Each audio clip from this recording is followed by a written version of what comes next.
C'est Batounet 13 et aujourd'hui malheureusement nous allons parler de la suite, de la suite, de la suite, de la suite de Resident Evil.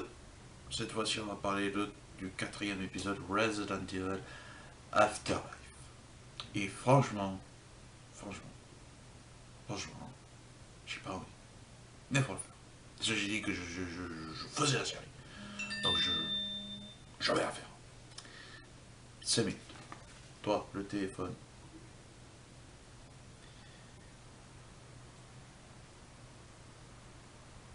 Ouais, toi pour la SW Anderson, je m'en fous de ton commentaire.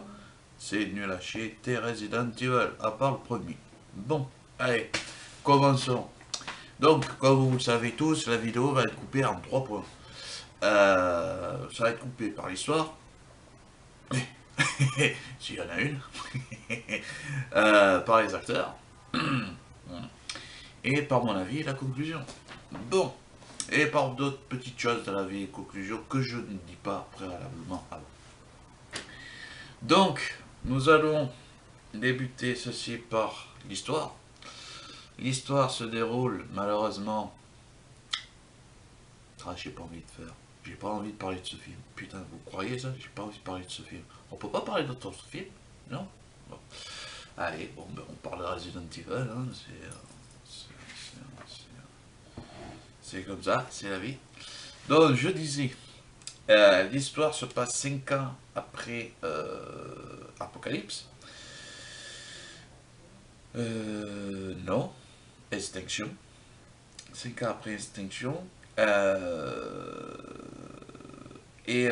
on retrouve Alice donc avec ses clones au début d'Afterlife en train de rechercher activement Albert Wesker et tout.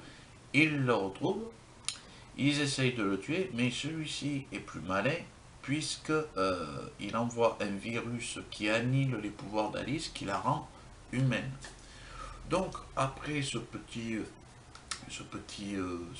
combat et tout, on retrouve Alice 6 mois plus tard à la recherche de Claire Redfield et de Kmart dans son petit avion euh, et son petit carnet et sa petite caméra pour tenir un journal.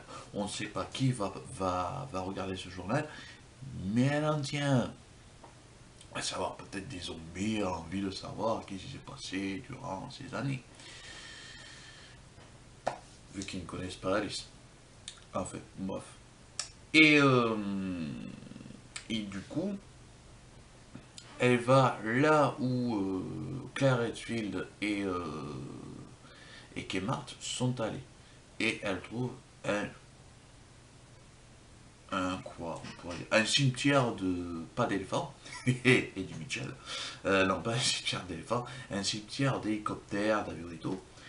Et elle retrouve Claire Redfield en très mauvais état, avec un genre de pendentif sur la poitrine qui lui fait perdre la mémoire et qu'elle est contrôlée, qui fait qu'elle est revenue à l'état, je pense, sauvage. Sauvage, ouh. Et du coup, elle attaque Alice sans la reconnaître et tout. Alice la fait tomber sur la tête, elle enlève le truc, elle retrouve ses esprits, sauf qu'elle retrouve ses esprits, mais elle a perdu la mémoire, donc le temps que ça arrive et tout, bon, bref, hein, on passe les longueurs. Et, et du coup, ils vont à Los Angeles et tout, parce que là, ils ont une soi-disant émission de radio qu'ils ont eue, comme quoi il y avait un bateau qui avait rien pour accueillir les gens, pour pouvoir les emmener ailleurs, ici et là. Donc ils y vont, ils trouvent en même temps des survivants, donc ils s'écrasent, pardon, ils atterrissent sur le toit d'un immeuble où il y a les fameux, comment on appelle ça, les fameux survivants. Tout ne se passe pas comme prévu, parce que ils arrivent, tout va bien. Donc il y a un prisonnier qui rencontre et tout, il dit blablabla, blablabla, bonjour, je suis prisonnier malgré moi, celui-là c'est un ancien gardien de prison, un ancien même militaire qui a été mis là par les prisonniers, et malheureusement, entre-temps, les zombies, ils sont pas cons, ils trouvent un moyen de rentrer dans l'immeuble, c'est-à-dire ils creusent et tout, ils rentrent, et, puis ils rentrent, quoi, voilà, ils rentrent, il y a un fameux zombie qu'on voit dans le jeu vidéo, mais qui n'a rien à voir là-dedans, qui est un zombie à la hache, le gros zombie à la hache. Euh, Après, qu'est-ce que nous avons d'autre? Donc ils viennent, ils se battent et tout. Il y en a la plupart qui se font tuer, même qui se font tuer par les propres survivants parce qu'ils ont peur. Ils ont peur de mourir, donc voilà. Donc ils se cassent sans l'aide de personne. Et par la suite, on va dire que les survivants qui restent, donc il reste donc Alice, Claire Redfield et Chris Redfield, parce que le prisonnier, oui, c'est Claire Redfield, que elle retrouve sa sœur, que sa sœur a perdu la mémoire, donc il ne le reconnaît pas. Enfin, voilà, tout un pataquès monstrueux. Je sais, je ne suis pas cohérent dans mes trucs, je ne suis pas la lignée de trucs, je sais, je le fais exprès. Comme ça, vous êtes encore plus embrouillés que moi. Donc, ils réussissent à aller au fameux bateau, là où il y a soi-disant la paix chez là. Donc, ils découvrent que les personnes étaient mis dedans, mais ils étaient enfermés dans des tubes pour rester en vie et tout, pour préparer, je pense, l'avenir comme Adam et Ève. Et il découvre qu'Albert Wesker est sur le bateau. Donc il y a Albert Wesker, et du coup, ben là, il y a un combat qui s'enchaîne et tout. Euh, Albert Wesker voit qu'à un moment donné, il ne gagne pas, ben, il s'enfuit. Et tout le monde est content, tout le monde a gagné, tout le monde sort sur le bateau, et puis d'un coup, tu vois tous les vaisseaux de la Umbrella Corporation qui arrivent sur leur gueule, et là, boum, c'est la fin du film. Je vous dis pas la fin, je vous dis juste qu'à la fin du film, il y a une scène post-générique. Voilà, je vous ai fait un résumé de l'histoire, hein, sincèrement. Je vous le dis, c'est pas, l'histoire n'est pas magnifique, n'est pas superbe. Je comprends pas comment ce film a fait autant de vues au cinéma, sincèrement, parce que voilà, pour moi, voilà. On va pas rentrer sur ça. Je vous dis à tout de suite pour la seconde partie. Ciao, ciao.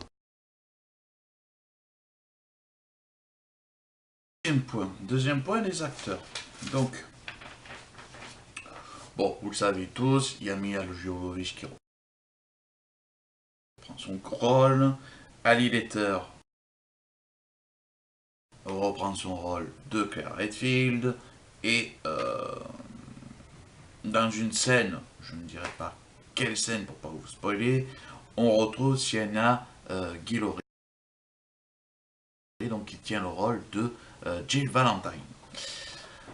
Je ne vais pas revenir sur ces actrices, je suis revenu, si vous voulez voir, sur la vidéo précédente, leur parcours au cinéma. Donc, je pense pas que c'est nécessaire de revenir sur leur parcours dans cette vidéo-là. Par contre, nous allons voir que nous avons de nouvelles têtes, comme par exemple, alors, soyez indulgents, je sais qu'il y a des fans de cet acteur, soyez indulgents envers moi pour la prononciation de cet acteur, donc Wentworth Miller, donc qui aura joué au cinéma donc dans deux films très connus, Underworld en 2003 qui jouera le rôle du docteur Adam Lockwood, ou Lockwood, et celui-ci donc ne reprendra pas son rôle dans l'issue d'Underworld, mais en 2010 il prendra le rôle de de Chris Redfield. Il jouera au début de sa carrière dans les séries télé comme Buffy contre les vampires, Urgence, Dinotopia, Doctor House, aussi, Doctor House, Flash, la dernière série Flash, les Legends of Tomorrow, dernière série là aussi, toute récente. Mais la série qui l'aura vraiment révélé et qui l'aura vraiment fait connaître du grand public, et c'est pour ça qu'il a des fans absolument, des fans, voilà, incontestés, c'est Prison Break. Que Prison Break revient en 2017, donc il reprendra son rôle qu'il a fait connaître en 2017. Puis, nous avons aussi, pour sa première participation dans les Resident Evil, parce que il reprend un rôle qui avait déjà été tenu par Jason O'Mara, si je me gourre pas, si je me gourre, je, je verrai. Jason O'Mara.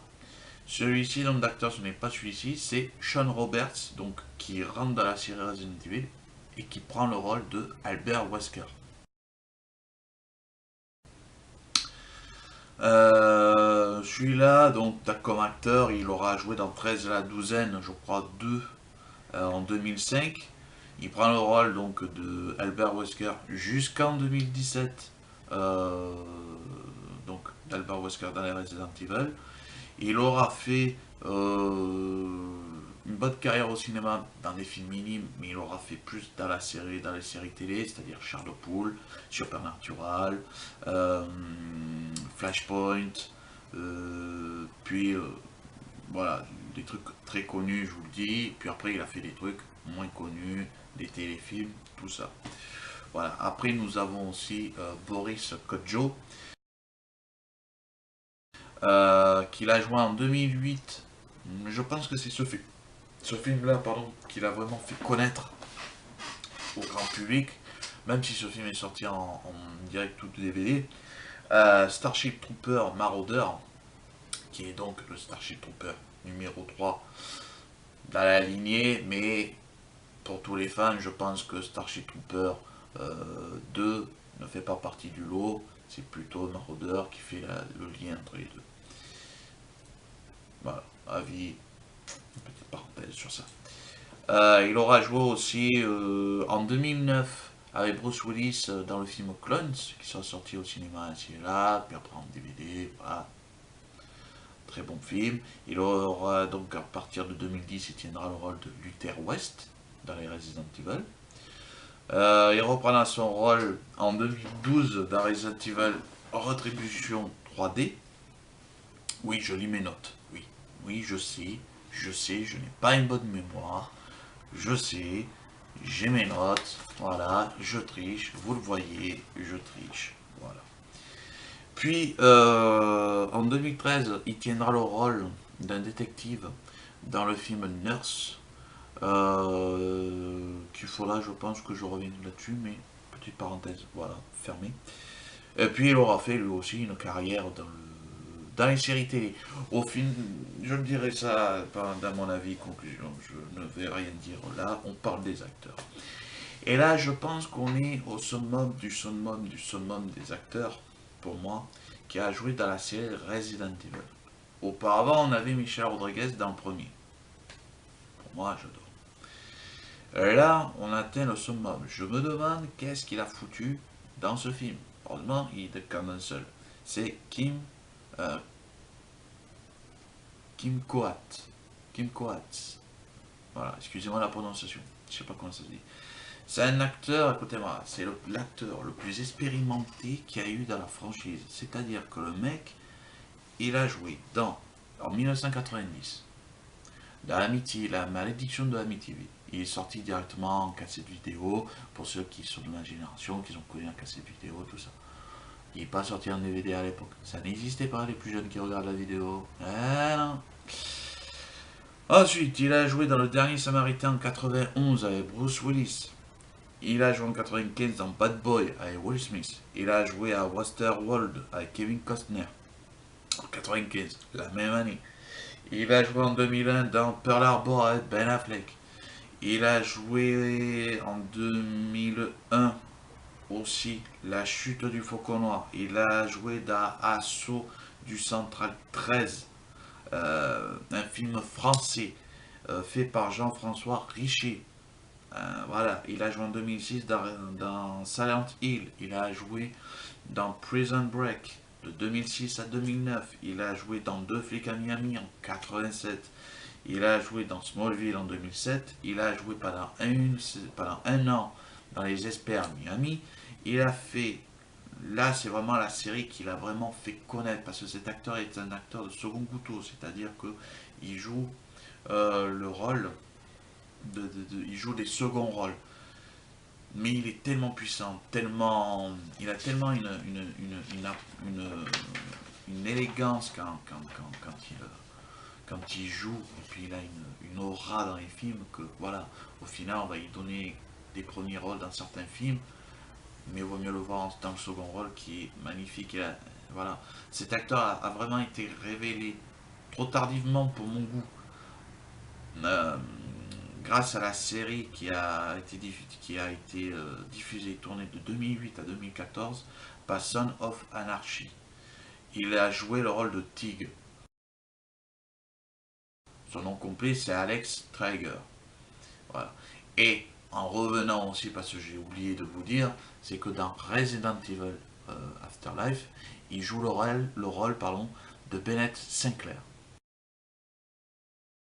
Vous voyez là l'attaché, pas l'attaché presse, l'agent casse-couille, eh ben c'est lui, l'agent casse-couille. C'est lui, Tim Coas. Tim Coates. Voilà, comme ça. Voilà. Pour les acteurs, on a fait le tour. Ah, j'étais surpris quand j'ai dit je coupais pas, puis au final je t'ai coupé. Hein. Ah, je t'ai cassé. Bah... ah, je t'ai. Bon, allez, on revient. Mon avis, ma conclusion pour cette partie 3 donc. Parlons sérieux. Sérieusement sérieux.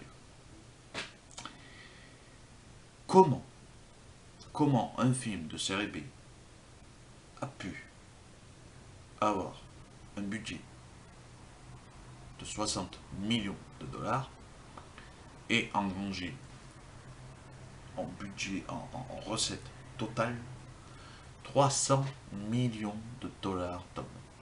Comment? Sérieusement, c'est pas un super film. L'histoire est bancale.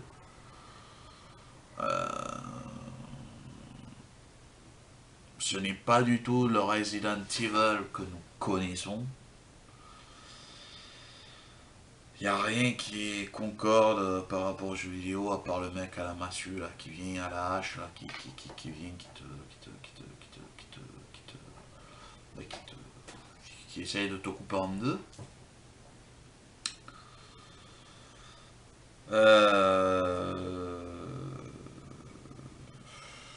Ce film fait plus penser, pour moi, à un film de George Romero, et encore, le film de George Romero sont bien meilleurs, parce qu'au moins t'as plus d'hémoglobine, t'as plus de sang. Là, c'est vraiment un film action zombie, point à la ligne. C'est voilà, c'est encore à la réalisation, c'est Anderson, et au scénario, c'est Anderson. C'est voilà, il n'y a rien de dire, y a rien de dire en plus, rien de dire en moins, c'est de la merde.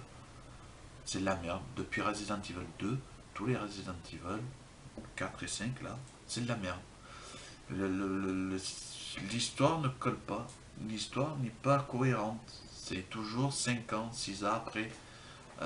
Voilà, il n'y a rien vraiment de quelque chose de cohérent. Il y a rien qui colle, il n'y a rien qui peut nous dire quelque chose qui colle avec. Non, il n'y a rien. Il n'y a rien. Ouais, de faire en sorte de faire quelque chose de bien, quelque chose de net, quelque chose de propre, quelque chose je sais pas, de suivi, comme une vraie série de films, comme par exemple les Die Hard. Les Die Hard, ça se passe sur plusieurs années, mais par exemple, il y a toujours un petit clin d'œil par rapport au premier Die Hard, c'est-à-dire que voilà, dans Die Hard Retour en enfer, il dit, voilà, t'es un héros, c'est là, tu bouffes des haricots en boîte et tout le bordel et tout, comparatif au premier qui a été un héros. Puis dans le 2 il parle du un, puis dans le 3 il parle par rapport que ça va pas avec sa femme, déjà dans le 1 ça ne allait pas. Mais voilà, il n'y a rien dans ce putain de film de merde Resident Evil, Afterlife, il n'y a rien. Il n'y a rien. Comment veux-tu qu'il y ait quelque chose? C'est une putain de série B qui a un budget d'un gros film hollywoodien. Voilà. Moi, je vous dis clair et net, Mila Jovovich, la série s'est arrêtée. Donc, j'ai c'est le dernier chapitre. Elle va plus rien faire. Voilà. Moi, j'oublie. Bon, sur ce, les gars, j'espère que la vidéo vous aura plu. Si elle t'a plu et que tu es resté jusqu'au bout, ben laisse un petit pouce bleu. Ça fait toujours plaisir. N'hésite pas à partager. Et n'hésitez pas à commenter pour me dire ce que vous pensez. Et aussi quel film vous aimeriez que je parle. Voilà. Ah, et pour tous ceux qui me mettent des pouces rouges, c'est sympa les gars, mais dites-moi ce qui ne va pas dans mes vidéos. C'est pas parce que vous mettez des pouces rouges que je sais pertinemment ce que je sais qu'il faut que je change. Donc dites-moi en commentaire. Voilà. Et si c'est les pouces rouges parce que vous êtes des rageux, que voilà, ben, ciao les rageux. Ciao tout le monde, passez un bon week-end, passez une bonne semaine. Ciao ciao.